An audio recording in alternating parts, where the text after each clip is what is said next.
and blessings, beautiful people, and welcome to another edition of What is the Time, a podcast about personal sovereignty, celestial timing, and living where the getting is good. I am your boy Zamboni, your DJ for the affair where we'll be getting down and won't be coming up for air. Thank you so much for being here. Thank you for rocking with me another time. It is just me on this occasion. I am just going to talk some shit today. I'm going to get into some things, and we'll see where we end up with it. Thank you so much for being here. If you want to support, you can go to ZamboniFunk.com. You can get an astrology reading there. You can check out the astrology course there. You can join the Patreon where you can get an electional report, which will help you time your life, etc., etc. Oh, ZamboniFunk.com. You can also find the music there. That's also on Spotify, Tidal, Pandora, Apple Music. You know what it is out here. Thank you for following me in all these places. Let's get into it. See, because I have been, for a long time, I've had a bunch of stuff on my mind here, and I don't know where to go with it, don't know who to talk to about it or how to deal with it. And so I am just going to talk about it myself and talk to you about it. Maybe there'll be somebody interesting in the comments who can come through and have an interesting take on it. Let's check it out. So I am interested in thinking with race. Race is a perennial problem in the United States of America, which is where I live and where I'm from, and it is a fucking mess out here, and I don't like anybody's take on it. And so, you know, I'm a black dude. My dad is black, and my mom is half white, half Native American. That makes me black. And so that also puts me at an intersection of racial identity that is as close to post-racial as is possible in this moment. This is a thing that, like, nobody has really seen anything. Like, I've never met somebody who's the same race as me. I don't expect to ever meet someone who is the same race as me. Like, in life, we are just at a point where, like, more race mixing is going on at all times, and so there's gonna be more people who are sort of in this vein just by the nature of we all live together in the melting pot or whatever, right? But because I'm in this place, I care very deeply about race and racial matters, while at the same time having a very different take from everyone, or like having a very different experience and understanding of how things go than other people do. Now, I haven't spoken too much about race on this channel, not because I don't care about it, and not because I don't have something that I think is relevant to say about it necessarily, but because one of the things that I hate about race matters in general is that black people tend to get pigeonholed into that. So, you know, I like follow a fair number of like YouTube video essayists and podcasts and whatever else. And the black ones tend to talk about racial issues, and the white people that I follow tend to talk about biology or whatever it is, astrology or whatever it is that they're talking about, right? Whatever they are an expert in their field, white people talk about that, and black people talk about race. And so I don't like that very much. I think that it's annoying, and it does a disservice to our understanding of the capacity of black people, and it does something to black people's actual capacity when all we do is think and talk about race. And so I have an astrology channel where I talk about astrology. I don't mention race at all on that channel, basically. I just sort of talk about, and so, like, you know, sometimes I have been, you know, I'll mention things in passing, like if you've been paying attention to this podcast, and you probably know that I really fuck with Frederick Douglass, for example, and I care very deeply about the issue of slavery and the legacy of slavery and all of this sort of stuff, and I can work that into an astrological perspective, but the perspective is not about racism, and it's not about the functioning of race or racism in the world. It's much more about, like, here's how slavery shows up in a chart. It's in the 6th house, for example. Or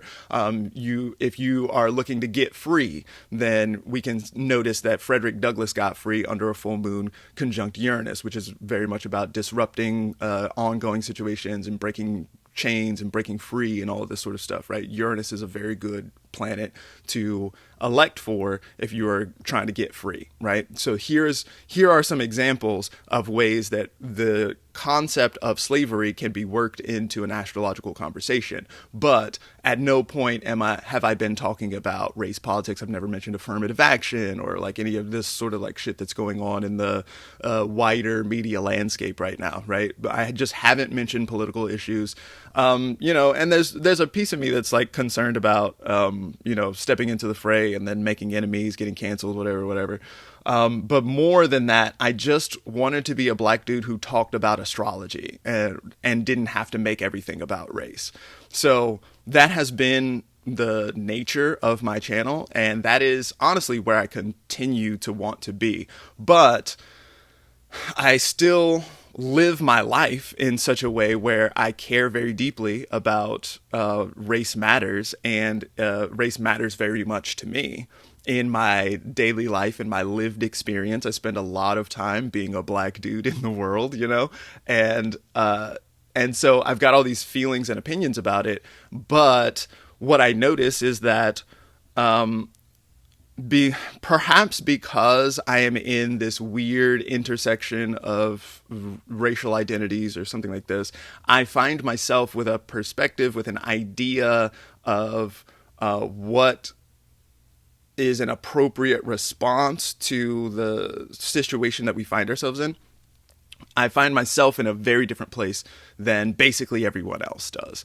I see big trash takes all over the place. And, so like on the left, then we've got the sort of sense of like race as an all-important power play, right? There's the sense of like white supremacist capitalist patriarchy and white supremacy as a major functioning or a major element to the way that society functions in general, and how race is an important marker of oppression versus power, and how there's stuff going on there, right? And so then the left sort of gets into a place where all we can talk about is race and who's got the power versus who doesn't have the power. And in doing that, then we sort of like subscribe to hegemonic norms around where the power actually is. And so like we get into this place where it's like a reverse racism isn't a real thing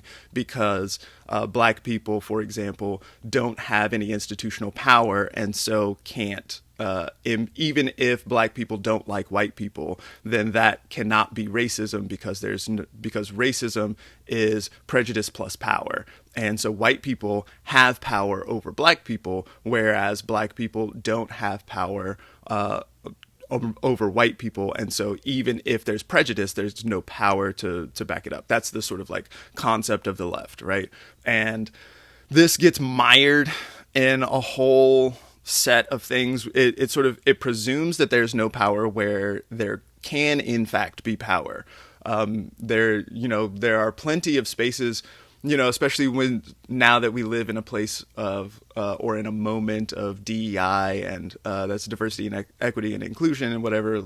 These are like policies, especially enacted by higher education institutions, but also at the corporate level and this kind of thing. This idea of like, oh, we need some black faces around so that there's more representation and a feeling of inclusivity. And then that turns into a situation where are the people who are getting into certain institutions, are they like, do they have the merit? Do they have the chops to do all the things? Also, is this maybe, it's sort of like, what is it, like pride washing, right? Like where it's like, if your corporate entity hangs a rainbow flag out the window, then now we're inclusive and cool and can continue to be on some corporate bullshit, right? And so there's a loophole there that the left makes possible.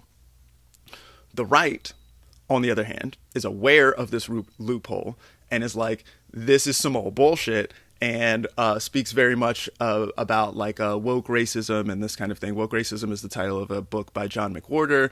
John McWhorter is a linguist, and that's what he ends up, the reason why I know him is the same thing that from before, where I hear him talking about race all the time, but he's a linguist, and so he does spend a fair amount of time writing about linguistics, and that's his field, and I really fuck with that. But the reason why I hear him all the time is because he's talking about race matters and this kind of thing. And what he frequently does, he's conservative.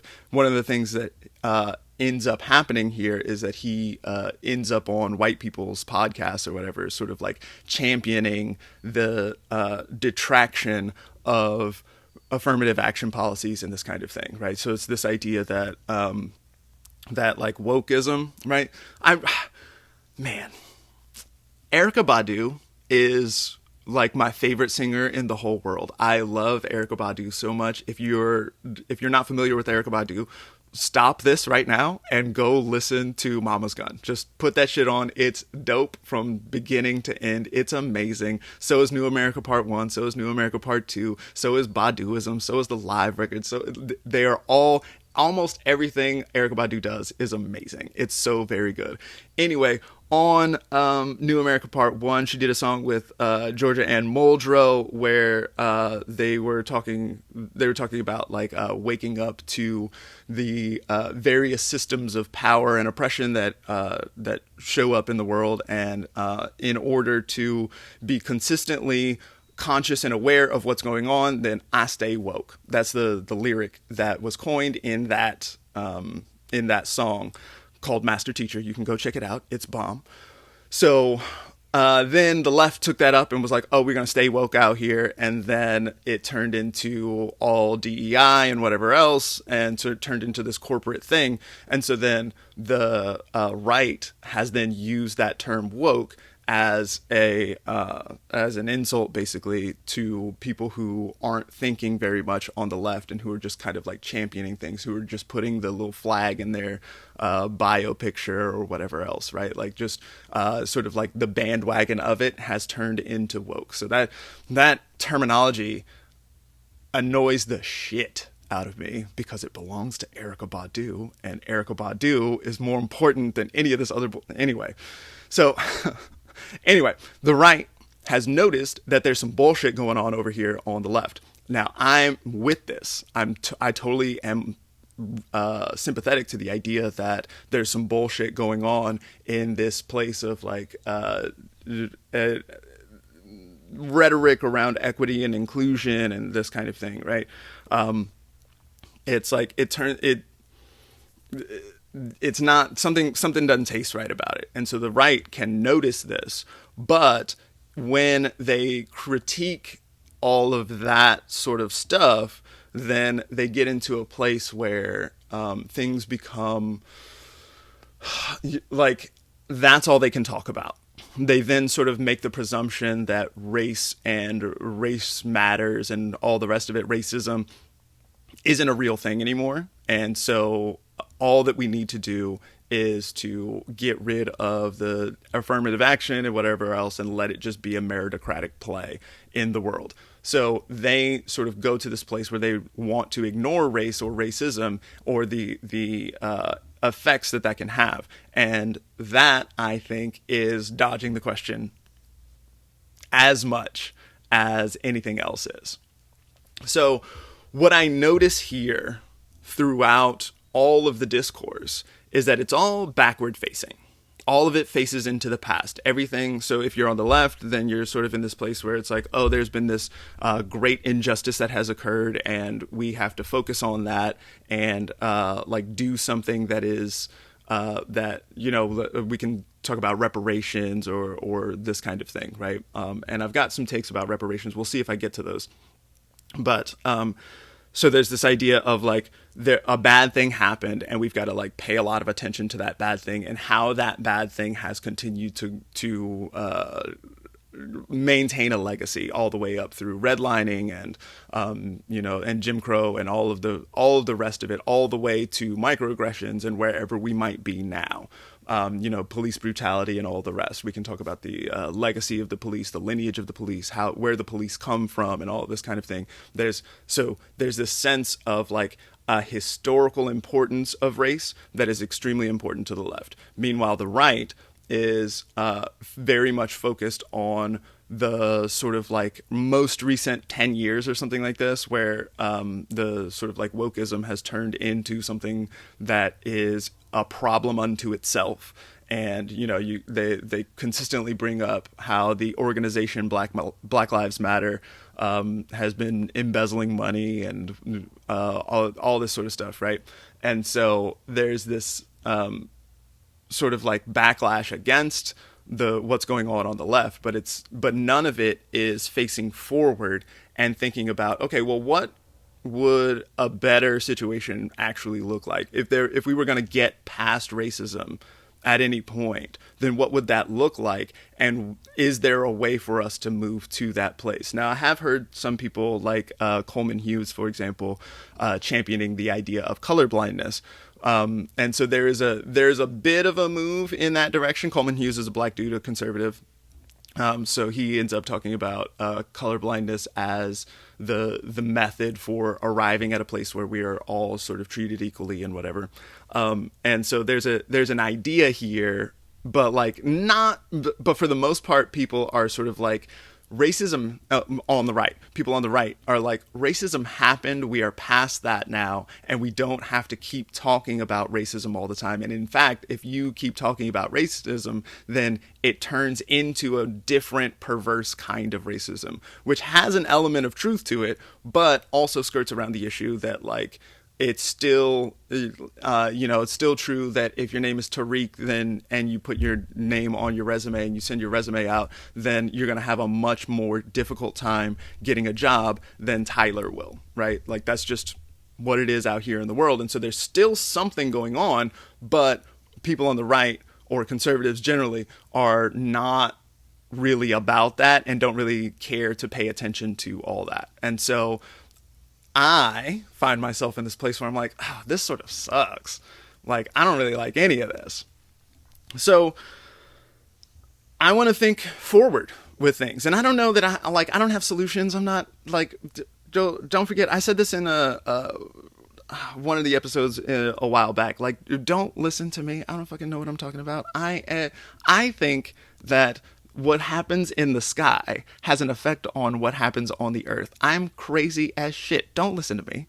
But with that said, I'm going to try to make a little bit of sense of things, because astrology is a real thing. It is true, right? So I'm working on what the very best predictive models that I can, and my model of the world is going to inform which is unique, because I sit at this strange intersection that no one else has ever been at in the world or whatever. Then I'm thinking about how I'm going to move forward with it, or how we as a people could move forward with it, or what, I don't know. I'm not going to end with solutions like, if we do this, then racism will be done. I'm not going to end there, but I hope to begin to think forward with things rather than simply looking back all the time. I'm not saying that we should stop, that we should forget what happened in the past, or that because those who have forgotten history are doomed to repeat it. Is that how the axiom goes? I'm not saying that we should forget what's going on. I'm not saying, in fact, that we should all blend into a one gray kind of racial category. Or cultural category, or that we should homogenize in some kind of way. Although we can see that homogenous societies like Norway or Japan or something like this tend to have an easier time of things when it comes to the racial situation. One of the reasons why race is such a big deal here and in Brazil, for example, is because of the heterogeneity of our society, because we have to deal with it in a very like up close and face-to-face kind of way. It makes it a really big problem for us in a way that Sweden just doesn't have to deal with, because they don't have, like, there's, how many black people live in Sweden? Like 200 or something like this? Anyway. So I want to return to colorblindness here for a second. So colorblindness is the idea that we can treat each other in a way that, regardless of race, regardless of the color of one's skin, or the texture of one's hair, or the shape of one's nose, or any of the phenotypical markers, we can treat each other more or less the same and expect from each other the same kinds of courtesies and whatever else. We just treat people as human rather than a dark one or a light one or whatever else, right? And so this is a good concept. Now, the problem that the left notices is that you're not actually colorblind. Even if you're colorblind, you still see light and dark. So like you're not actually not seeing people's color, right? You're not actually not seeing the color of their skin. And that is, and so it is not only dishonest, but also when you sort of get into that place, then what starts to happen is you start to treat everyone as if they are white, with the understanding that white people are treated well, and so if you treat everyone like they're white, then you're going to treat everyone well. But what that ends up doing is that ends up sort of like erasing the diversity of cultural heritage and all of this sort of stuff, right? Like there are very important things about culture and the ways that people can exist in a group, and epistemologies, ways of knowing things, ways of understanding things, ways of approaching living in a human body and in human communities on the earth that can sort of get flattened out if we just treat everyone as if they are like wasps, as it were, white Anglo-Saxon Protestants, you know. So there's a problem with doing that. Now, the thing that I think solves this is that if we treat colorblindness as a legal measure and not as a moral, as something that you are that is morally incumbent on you, like you're not in your day-to-day life when you're meeting people in the laundromat or whatever else, you know, like at the potluck or at the community center or wherever it is that you're seeing the people around, right? The restaurant, then you can, you don't have to pretend like you don't see color in those spaces. Where you pretend like you don't see color is in the courtroom, right? So if you're in the courtroom, then now it shouldn't matter because you are that you are whatever race you are, because you're like trying to do it's the same issue as like I would like to hear some black astrologers just talking about astrology and not talking about black people shit, because what we're here to talk about is astrology. Same thing with the courtroom, right? What we're here to talk about is whatever legal shit is going on and not necessarily whatever what the racial component of that is. Now, once we get into crime law and this kind of thing, then we definitely need to take a look at, okay, well, why are people committing crimes in the first place and all of this sort of stuff. One of my favorite rappers, Boots Riley, said one time, "We know it hardly be no one in prison if rights to food, clothes, and shelter was given," right? Like, seems very it's very simple to me. And these things are going to come up in the courtroom, and so then we're going to have to get into a legacy of slavery and stuff. Like, all of that is going to show up. It's going to show up. But if we can, in the courtroom and in a legal space, in general, in a legal space, or a professional space, so anytime we're looking at hiring someone for a job or like any of this sort of stuff, then we can move into the place of, like, if we can get toward colorblindness, toward not using race or ethnicity as a marker for or against anyone who is in that place, who is in the courtroom or getting interviewed for a job or whatever it is. If we can move toward colorblindness in that place, while at the same time maintaining a sense of personal cultural inheritance and the ways that we live and dance and create music and all the rest of these kinds of things, like that sort of stuff in life, in personal life, and the way that we actually live together, we can maintain our cultural diversity while in the courtroom being blind to color. I feel like this is the move. Now, it's important to remember that while we are privileging cultural diversity and inheritance, that the problem that immediately comes up from that is cultural appropriation, right? It's the sense that like such and such a people created such and such an art form or whatever it is, and then that being used inappropriately most times by white people or people who have power in some kind of way, some in the way as ascribed to power hierarchies, where we've got white straight men at the top and we've got what, like black trans women at the bottom, trans women sex workers, or at the bottom. Then if we've got this power hierarchy, and then you sort of like fit in wherever you fit in with your intersections, right? But then, so the people toward the bottom have some kind of great idea about how to make a taco, for example, or, music or whatever else. And then that is used by people who are higher up in the hierarchy. Then that becomes a form of cultural appropriation. And that is unacceptable or racist on its face.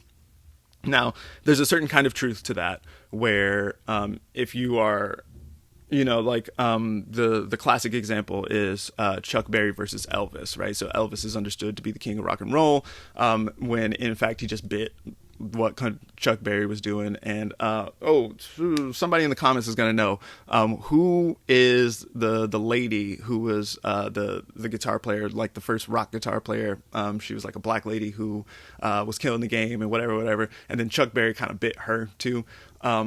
So the idea here is that she, and honestly Chuck Berry same way, didn't make no money on no rock and roll, but Elvis became the fucking man. Right? And so much that he destroyed himself in the process. So, thanks, money and power. But there's it's the idea, the main problem with cultural appropriation is that there is money attached to it when it's white people doing it, and there's not money attached to it when there's black people doing it.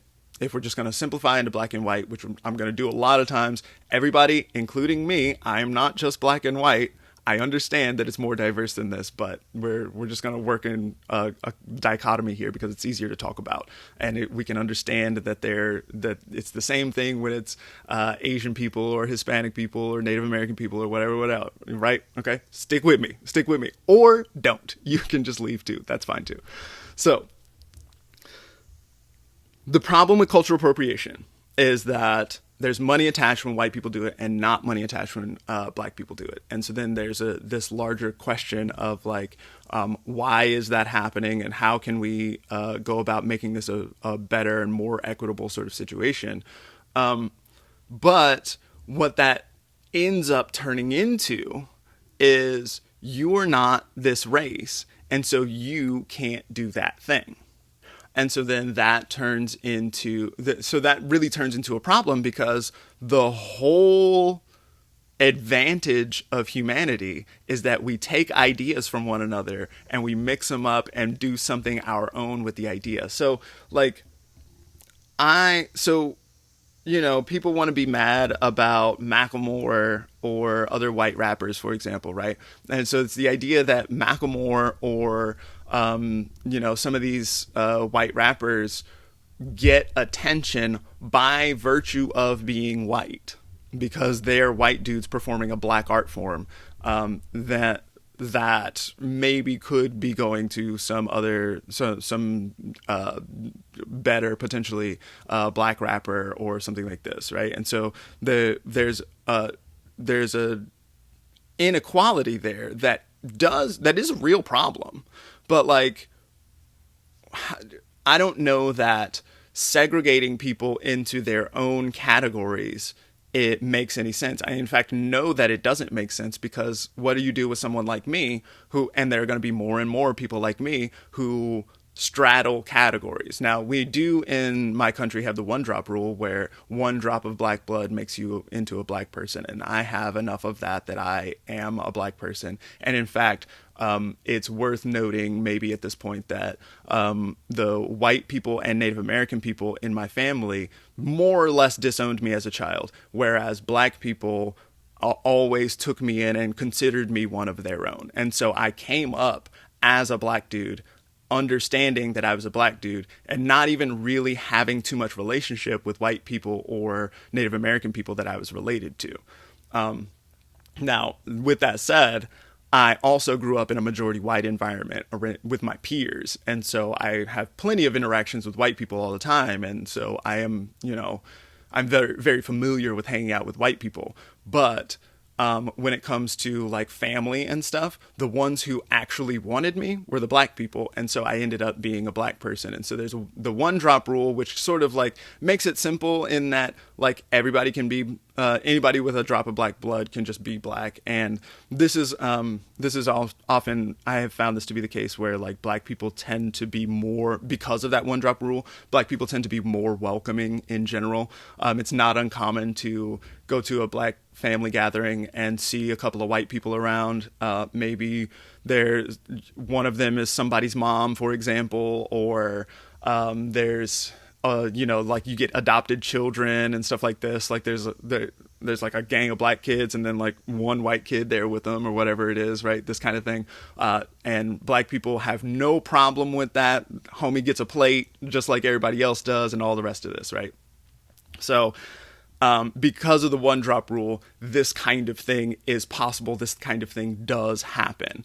But, and so that sort of like maybe detracts from my point that somebody like me is sitting on the fence in a lot of ways. But the truth is that like, I'm not as black as a lot of black people are. You know what I mean? Like my mom is not black. And so I don't have the experience of having a black mom. Now, I've been around black moms. I've been, like in that one of my best friend throughout school was a black dude. And so we used to hang out at each other's houses all the time. And so I had lots of interactions with his mom, and his mom put me to work in the yard and all of this kind of thing. You know what I mean? Like I have that experience, but I don't have a lot of these sort of, you remember when Black Twitter was doing Thanksgiving while black and all this kind of thing. Like I had a lot of those experiences, but not every one of them. You know what I mean? Like things that people were really signing off on because their moms were black, for example. Like I just don't have those kinds of things. And in fact, this does lead to a kind of divide in some ways. So I'm not real black. And so whenever I'm in a real black space, it's very evident that I'm not like that. You know what I mean? It's also evident when I'm with white people that I'm not like them. It's also evident when I'm with Native American people that I'm not like them. And so there are a lot of these spaces where it's like, okay, well, what is the racial category here? How are we going to do this? Is it appropriation for me to do Native American shit on my in my musical expression, for example, or something like this? Like, is that appropriation? Is it cultural appropriation for me to use white people things or black people things even? Like, it's not clear. And because we are in this moment where it's getting more complex and less clear all the time, then it doesn't make sense for cultural appropriation to be like a hill to die on when it comes to race and racism and stuff in general. In fact, when we're thinking about race and racism, it's maybe important to remember that these are fake categories to begin with. Like, white people are not a real thing. Black people are not a real thing. Like, race is not a biological reality. The fact that we can reproduce with each other, the fact that we can have viable, that we can reproduce and that the children of race mixing can also reproduce proves that we are all the same. Race is not a real thing. And so what are we actually looking at here? One of the things that really got me going, it's got to be like 10 years ago now. I saw Andre 3000 on stage wearing it was just a picture. I have never seen Andre 3000 in concert, although Andre 3000 is like a patron saint of sorts for my weirdo outcast nature. You can, if you listen closely to the Boston record, you can hear a couple of references to Andre 3000. But so he wore a shirt on stage one time that said, across cultures, darker people suffer most. Why? And so this is a really important point because our conception of blackness and whiteness is locally derived.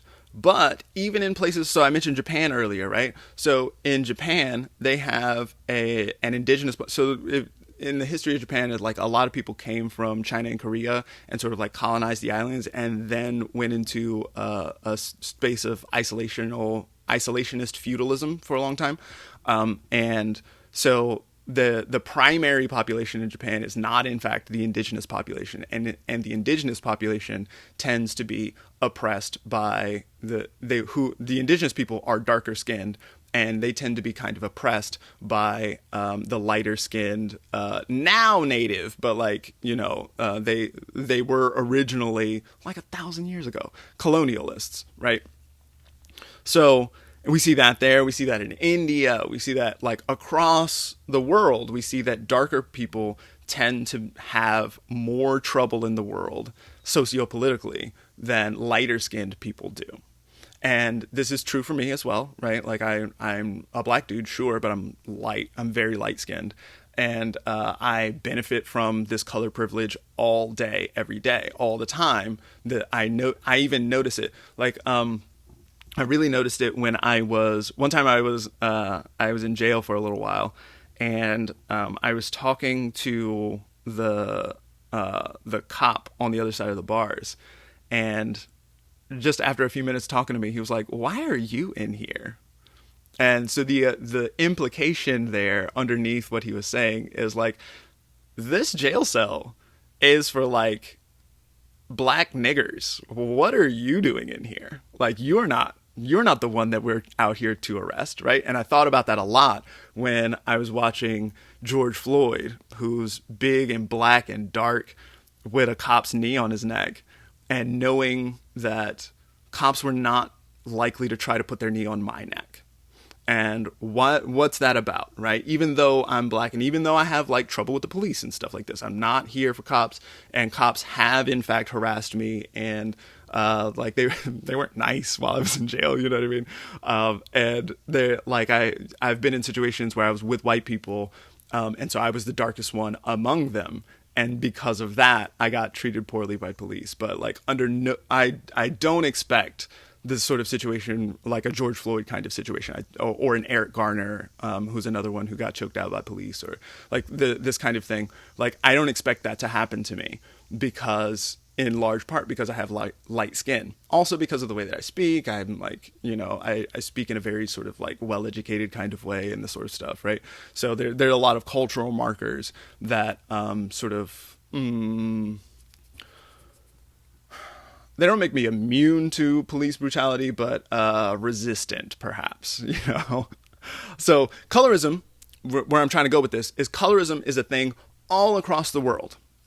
And so this is what would happen if one of my favorite things to do on this channel is to think with lines of inquiry. I don't have answers. I have lines of inquiry. I have questions that what if we just followed this question down the path a little bit?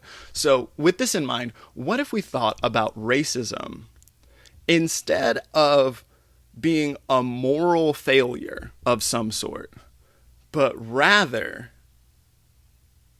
was a phenomenon? Just a thing that we witness happening throughout history, throughout the world. What is happening? And what if we stopped thinking of it as racism because races as a concept are flawed. They're just not real things. But we can observe that some people are dark and some people are light. And in the cases where there's a differential between light people and dark people tend to get the short end of the stick. And so what is this about? Where is this coming from? Why is this happening at all? And that's one of the reasons why I loved Andre 3000's shirt, is it said that dark people tend to suffer the most. Why? Right? And so there's something here that it's not, there's like a little implication that that's a problem, but it's not at any point describing a moral failure of anyone. It's much more like sort of like academic in a way, like a certain sense of like, I witness a thing happening here and I don't understand this phenomenon. Like something is happening, but I don't know why this thing is happening. I don't know where this thing is coming from. And so I wonder, is there a way to like investigate this in a way that is maybe devoid of morality? We can put morality back in at the end. Once we've understood what's happening, then we can sort of return to a sense of moral order that is locally meaningful, and then be like, okay, so based on how we think the goodness in the world should go, we can take such and such actions in order to deal with this phenomenon that we have well described.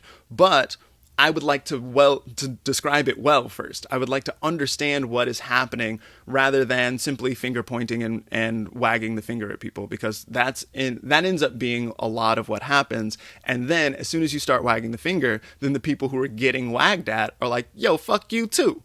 And so and that ends up turning into more enmity all the time. And so if what we want is less enmity, then what are the ways that we can move toward that? And I feel like one of the ways that we can move toward that is by simply understanding that colorism is a phenomenon. And if we can lean into understanding what is happening, what kinds of patterns can we observe here, what kind of trends are there, then maybe we can get some insight into how we can make a better future. This is what I'm saying. Not looking backwards, not looking at all of the bad things that happened already, but rather looking into the future about what kinds of things could be possible. How can we generate the more beautiful world that our hearts know is possible, right? So I feel like, and this is, all right, so I feel very confident about everything I've said so far. I'm about to get into some weird speculative territory. So continue to rock with me if you're gonna. Turn the shit off if you're gonna do that. I'm with it. It's gonna get weird a little bit here. But so thinking with an evolutionary sense of things here, right? So thinking long-term, thinking about adaptive ways that humans have been able to get their genes into the future, which is the project of evolutionary biology, is so with that in mind, then, or that kind of environment, then it makes sense. It has made sense for basically all of history and for all of human prehistory and whatever else, and like even beyond humans probably. It has made a lot of sense to privilege one's own lineage over everyone else, basically, right? So it's like the idea is to concentrate as much power into one's own lineage and push one's own genes into the future at the expense of everyone else.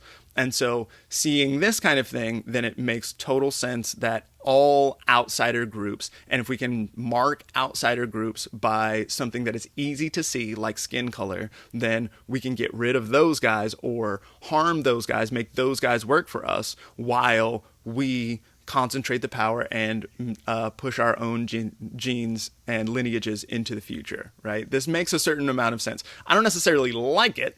I don't think it's a good way to do things. I don't think it's morally acceptable. I find it to be morally reprehensible. But from an evolutionary standpoint of we're going to get our genes into the future, it makes sense from that place of understanding. Now, once we get to about, 250 years ago, something like this, we get to the Enlightenment.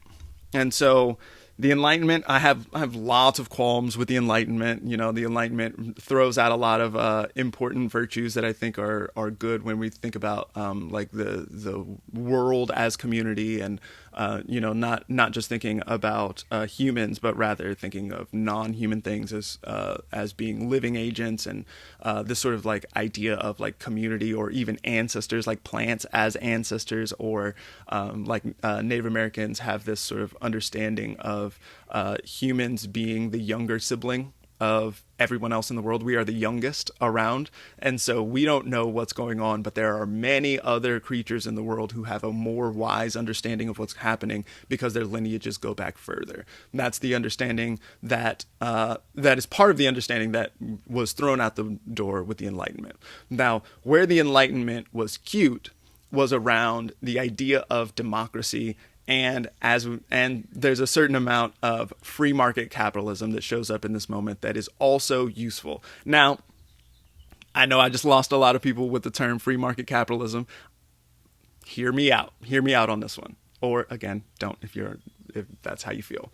So the thing about free markets is that, and let's be clear, like, the markets are not free. Power is still held by the king or whoever is called, the head of state or whatever. Like, there's still a bunch of like bullshit power dynamics at all times. We at no point have markets that exist in a vacuum where things are legitimately free. I understand this, but once we get into a place where market capitalism is the driving force, then it becomes clear that slaves are not as productive as free workers are.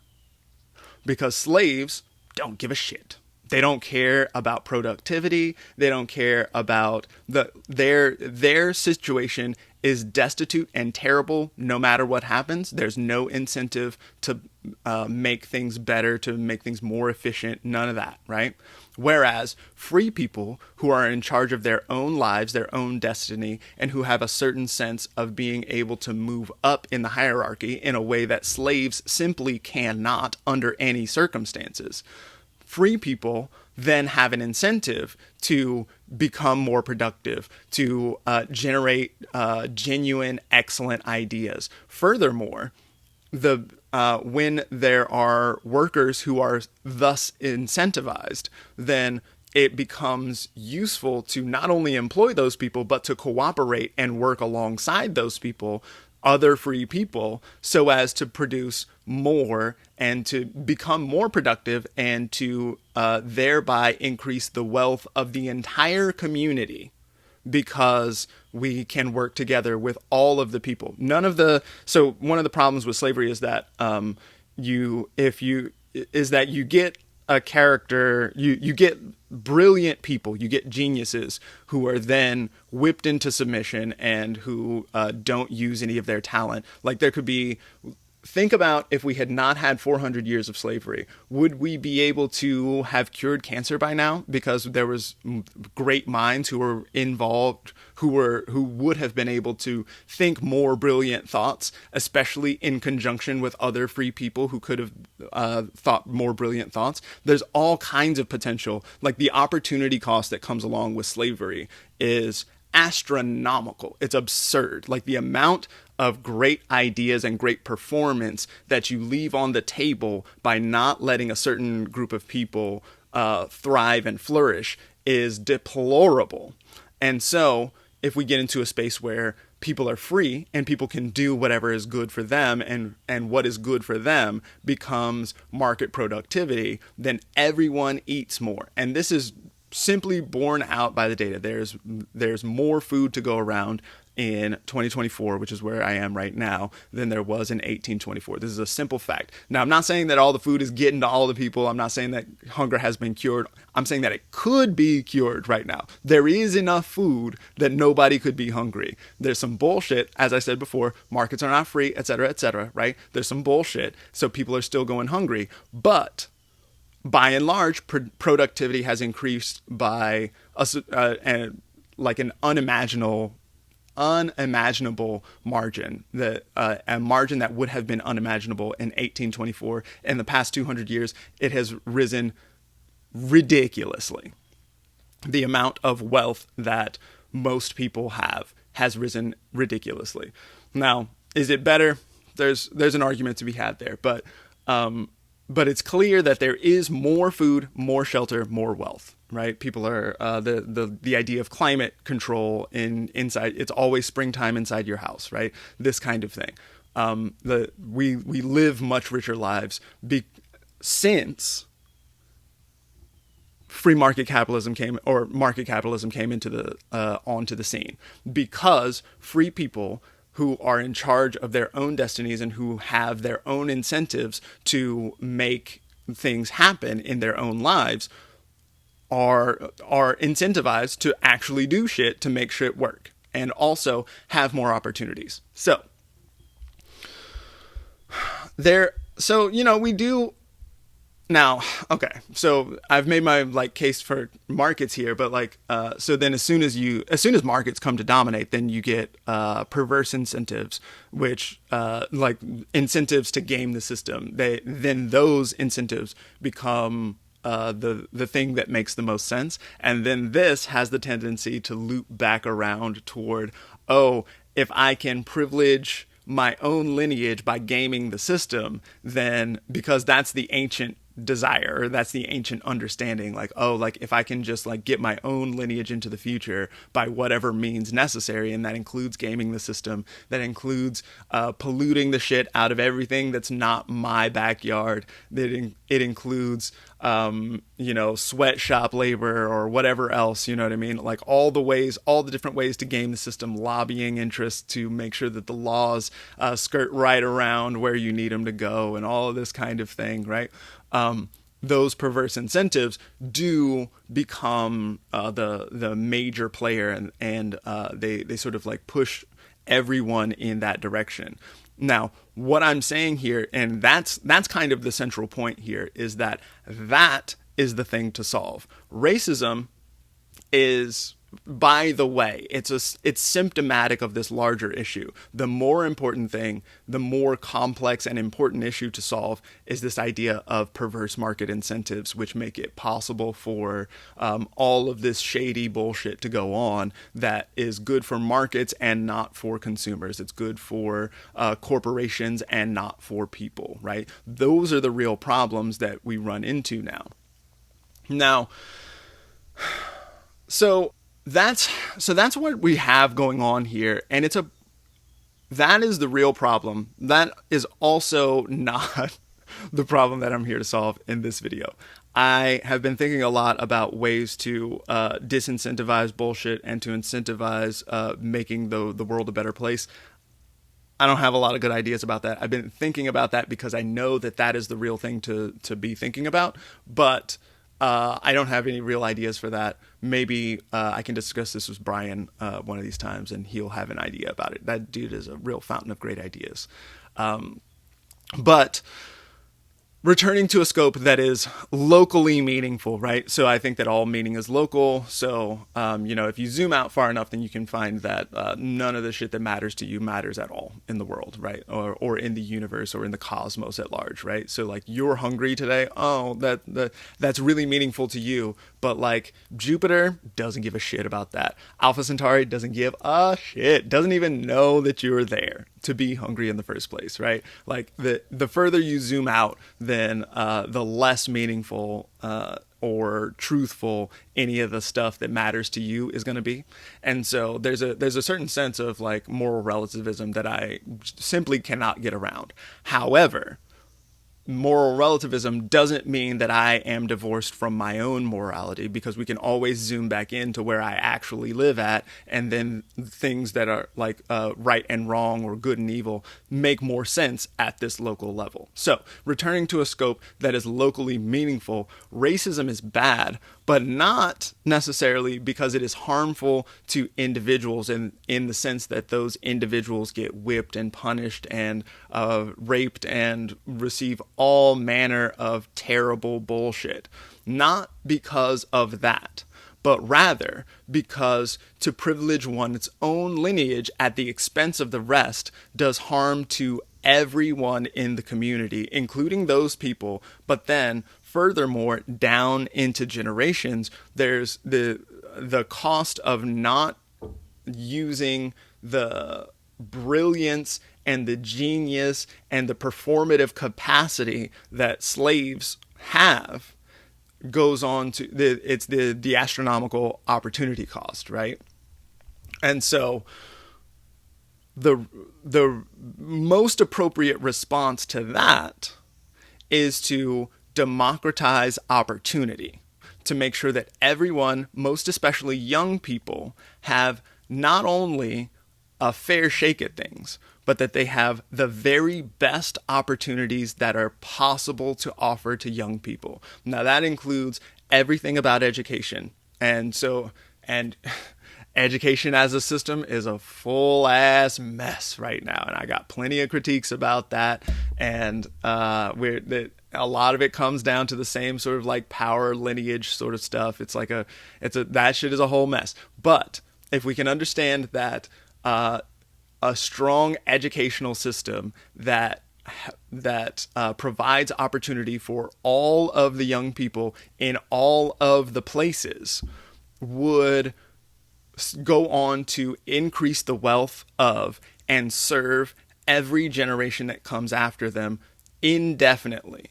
That is simply true. The idea here, rather than combating racism directly, would be to make sure that all of the kids, including the white kids, but also including the black kids, also including the Native Americans, also including every other, if there's a kid, then this kid needs opportunity. This kid needs to have opportunities to read things. This kid needs opportunities to run around and see what's going on in the forest and the trees. This kid needs opportunities to be interested in things. This kid needs opportunities to tinker with the mechanics or the machines that already exist and to think about how things could possibly move in the future. This kid needs opportunities to socialize. This kid needs opportunities to learn from people who are more brilliant than this kid is. This kid needs all of the possible opportunities. This kid needs good water to drink. This kid needs good food to eat. This kid needs a place to sleep, a place to bathe,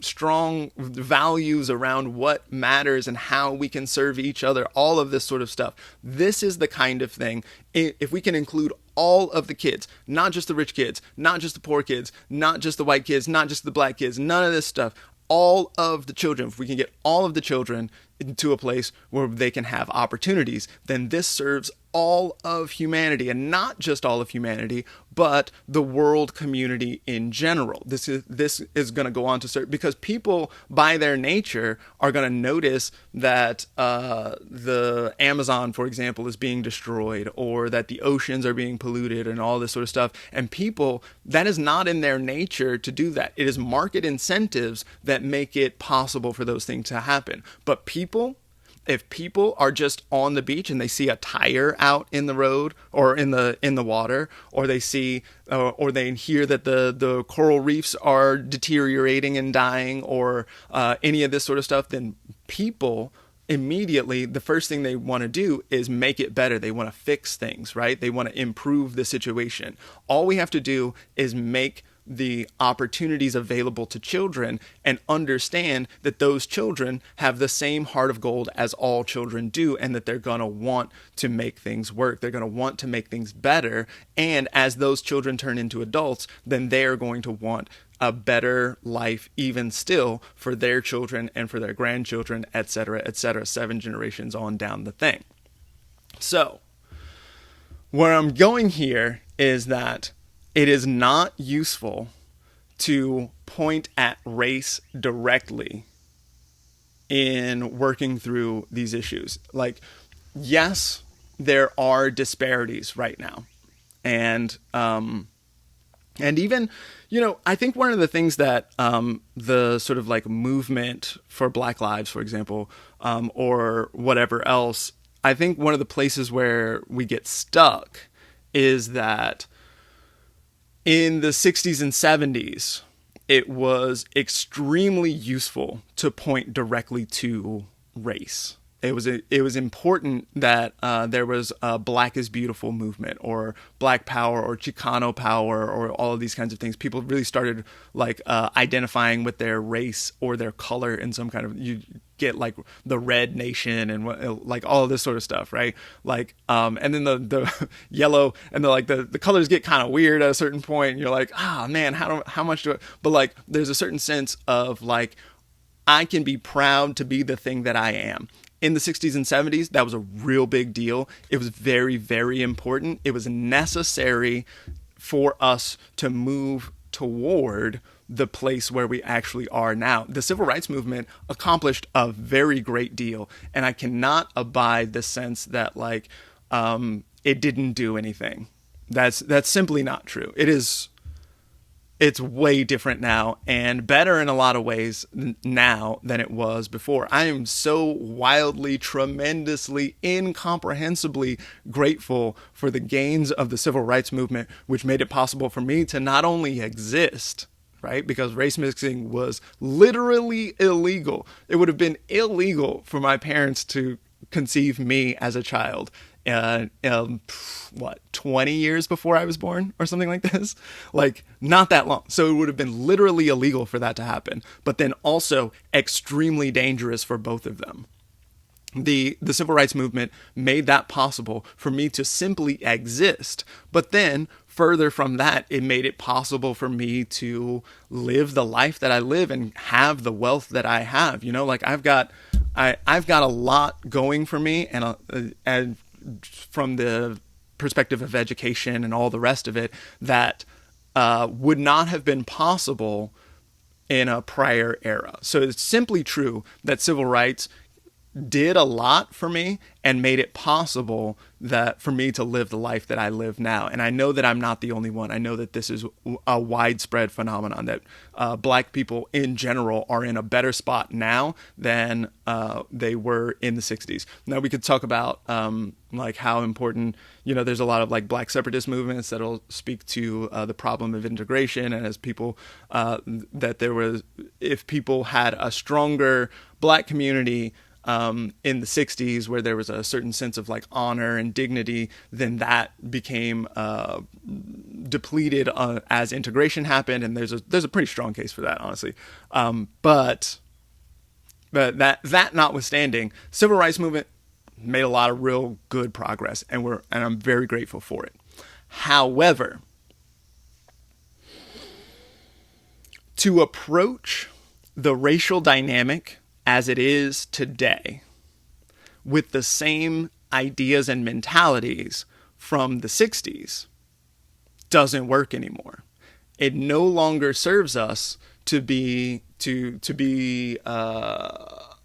over-identified with racial categories, right? So this idea that like black people are oppressed while white people are not, it's hard to steelman that argument when you've got Jay-Z happening in the world. You know what I mean? You've got like black billionaire types who are every bit as involved in the capitalist machine as anyone else is, and it's just a black face on there. And like, you know, like he came up from the hood and all this, you know, like we Americans love to see a rags to riches story, and I'm not mad at that.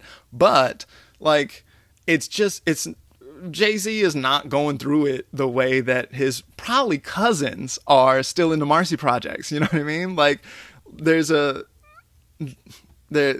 it's just, you know, in the way that in the 60s, during the civil rights movement, a Jay-Z type of figure was simply not happening. There was no way for that to happen. And now that's happening. And so the whole thing is much more complex. So it's not just more complex from the sense of like, you get people like me who are like more racially ambiguous than ever or whatever, but then the racial landscape is also more complex and ambiguous than ever. And so to identify strictly along racial or furthermore other identitarian categories, you know, like around gender identity, around sexual preferences, around you know, like transgenderism, for example, or like any of these kinds of identified categories, which then go fit into a hierarchy of oppression in some way, that then reifies the hierarchy of oppression. Now, I don't think that we can or should try to get away from hierarchies in general, because hierarchies are just a real thing that exist in the world. They exist outside of primates and apes, but they most certainly do exist within primates and apes, and that's what we are. We live in hierarchies. I think the best thing that we can hope for is that those hierarchies are earned.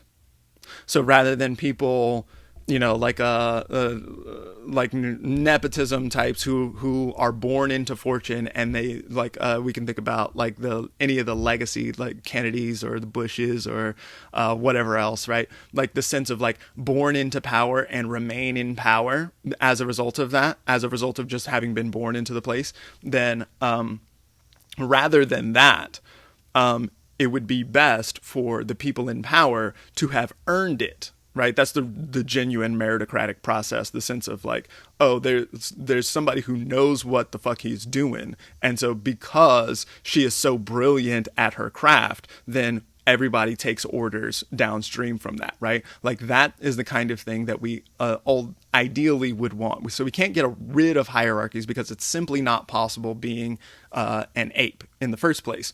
But there are better ways to do hierarchies. But so if we get into this place where it's like, okay, we've got the hierarchy with the white men on the top and the trans people on the bottom, and then what if we just invert the hierarchy? And so now we've got black trans women at the top of the hierarchy and white men at the bottom of the hierarchy. Well, this in fact maintains the power structure from before. It simply inverts it. And so we have the same problem that we had before. And so this is not a means, or this is not a means to the end of democratizing opportunity for young people, which is the thing that actually makes the world a better place. As long as young people have opportunities, then the world can become a better place. When young people don't have opportunities, then the world cannot become a better place, because young people are the ones who make the world a better place. So if we invert the hierarchy dynamic, then it doesn't function to make us into a better society or a better people. So what we arrive at here is that over-identification with identitarian categories, which in the 60s and 70s was genuinely useful, is not useful here in and now, 50 to 60 years later. This is not actually useful in generating the kinds of opportunities for all young people that could be actually helpful. So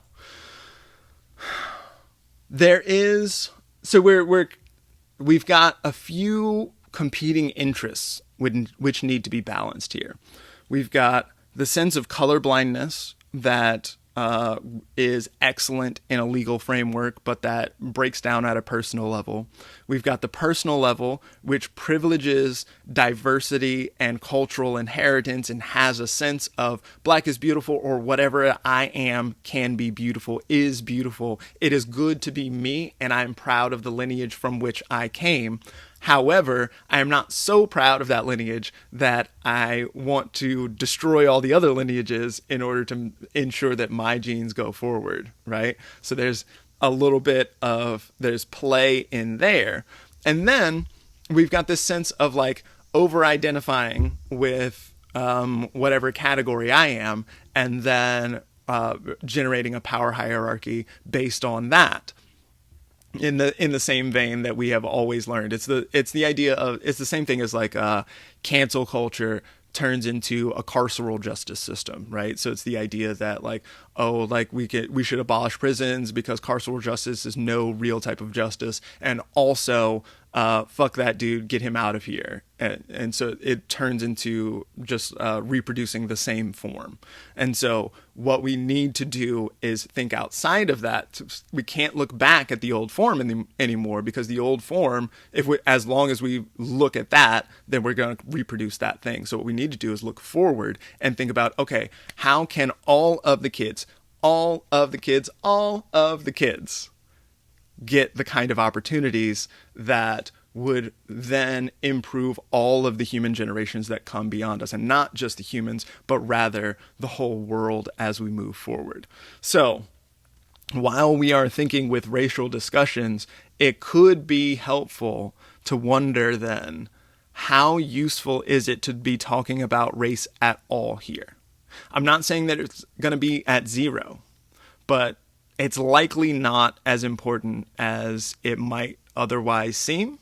And I don't know, is that true? Is it not true? It's worth evaluating on a case-by-case basis how useful or informative it is to have this category and to maintain this category. If it's a fake thing, how important is it to keep this fake thing around?